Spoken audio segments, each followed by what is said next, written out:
So what's up, kumusta? Ayos ba tayo dyan? So nandito tayo ngayon sa may Honda Motorsports Baliwag branch para sa update natin.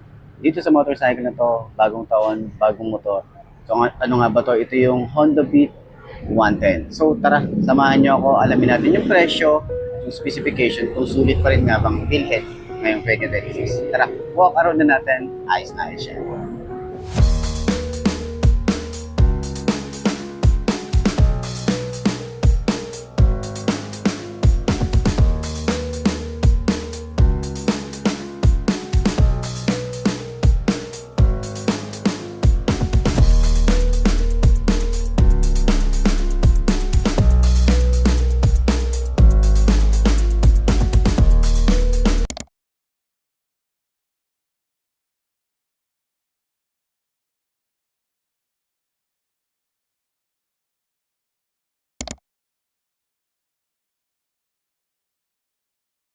So yun ang mga best no, sa lahat ng mga nagtatanong, magkano nga ba ang ganitong motorcycle? Ito ay nagkakahalaga ng 74,650 kapag kinuha nyo ng cash. At syempre, available din po sila sa installment. Ilalagay ko sa screen nyo para at least meron tayong reference kapag kumuha tayo ng hulugan. So sa tingin nyo, sulit nga bang kumuha ngayong 2026 para sa motorcycle na to? Comment nyo naman yan at para dun sa lahat ng mga nakagamit na ng ganitong motorcycle. Baka pwede nyo i-share dyan sa comment section ano nga ba yung mga naging experience nyo sa motorcycle na to. Ayos na ayos yan.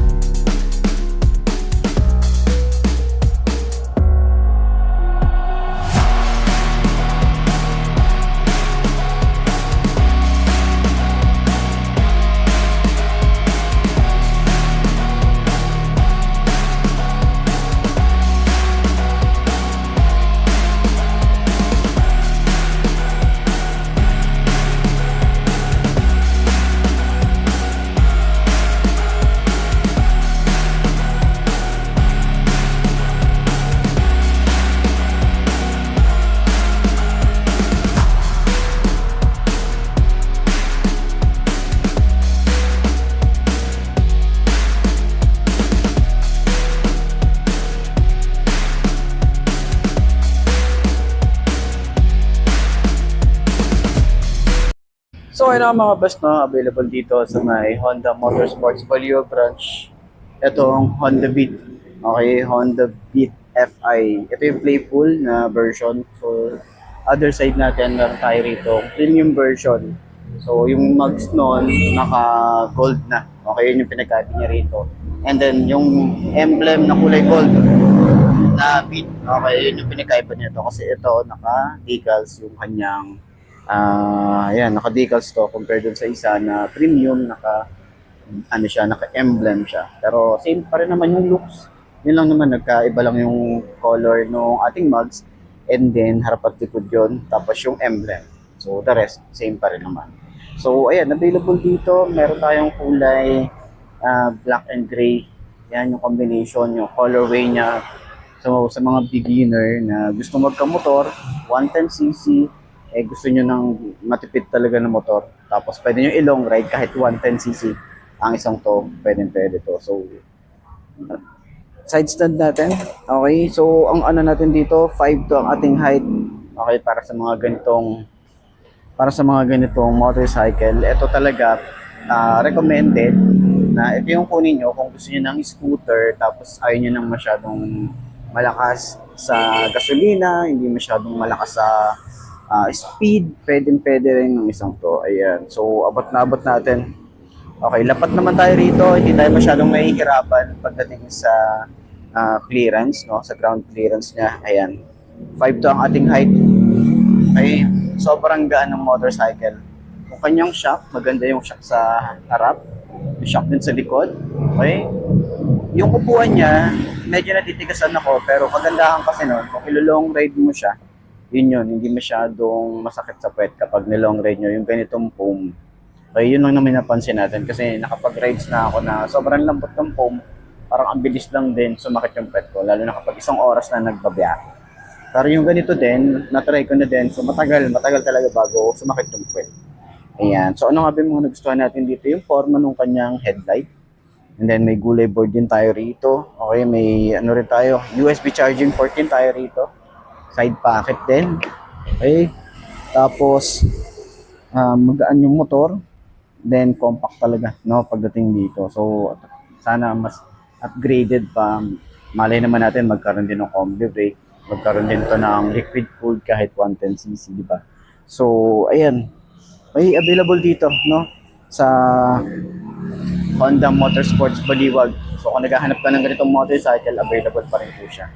So, ayan, sa tingin mo, sulit nga ba ang forma nito ngayon 2026? Comment nyo naman yan. At sa presyo niya, kung sulit pa rin nga bang bumili ngayong 2026. Comment nyo naman yan para at least malaman ko din. So, ayan, center stand natin kung magaan ba ang center stand. Napakagaan lang niya yung center stand. Parang wala nga lang mami. Inapakan ko lang to, goods na agad.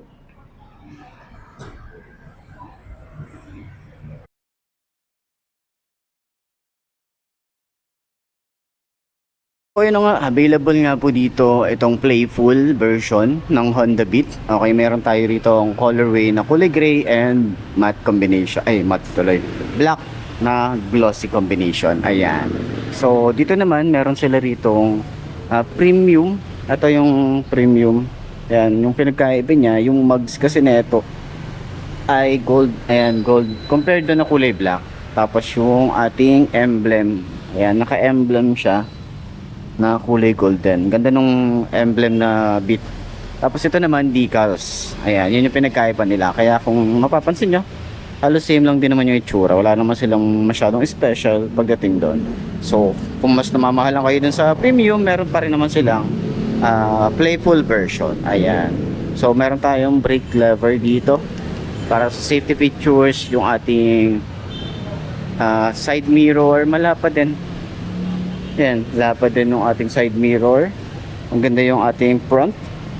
Okay, may mga sharp design din tayo rito, glossy. And pagdating dito, matte finish. May bit din dito na decals. And yung ating signal light is bulb type LED yung ating headlight. Napakaangas ng datingan nito talaga. Ayan. Yung mga sharp design din. May decals din tayo rito sa side. And then yung ating fender, ito flexible talaga to. Yan, naka-telescopic fork, meron din tayong single disc brake, Nissin yung kanyang caliper. Ang size naman dito sa kanyang tires, 80 by 90 by 14, naka-tubeless na rin. Ganda rin ng itsura ng tires natin dito. Pagdating naman dito sa side stand, may kill switch din tayo. Yung battery natin nandito sa gulay board. Malawak yung ating gulay board dito. Yung ating foot pegs para sa angkas, ayan, simpleng-simple lang. Combination ng rubber and metal din tayo rito. And pagdating naman dito sa ating panel gauge, meron tayo rito ang maliit na digital, and then ito yung speedometer. Ayan, so yung echo nakalagay dito, yung signal light. Ayan, may emblem tayo rito ng Honda, and then electric starter dito sa side.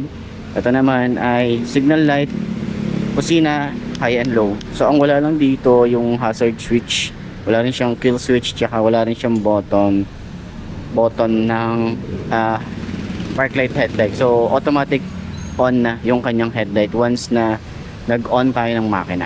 Okay, may side pocket tayo rito, malalim din, pero hindi ko advise na maglagay tayo rito ng gamit, lalo na kapag bumabiyahe baka malaglag kasi.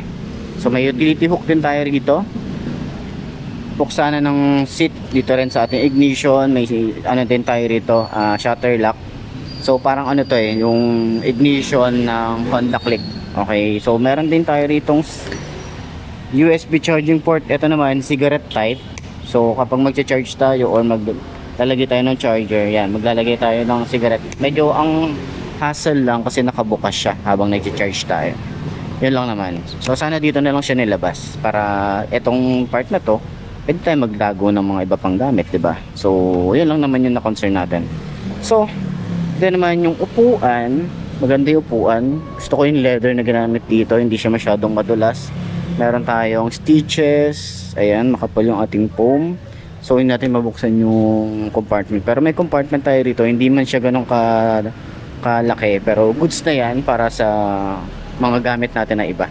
Maglagay na lang tayo ng top box dito para at least meron tayo additional na storage. Ayan. Ito naman, ito ay metal, tapos meron siyang nakabalot na parang goma. Ayan, so may kickstart pa rin tayo rito, may ESP power pa rin tayo dito, or ESP power. May enhanced smart power pa rin tayo rito or ESP. May Honda na naka-engrave. Meron tayong single shock dito sa likod, adjustable.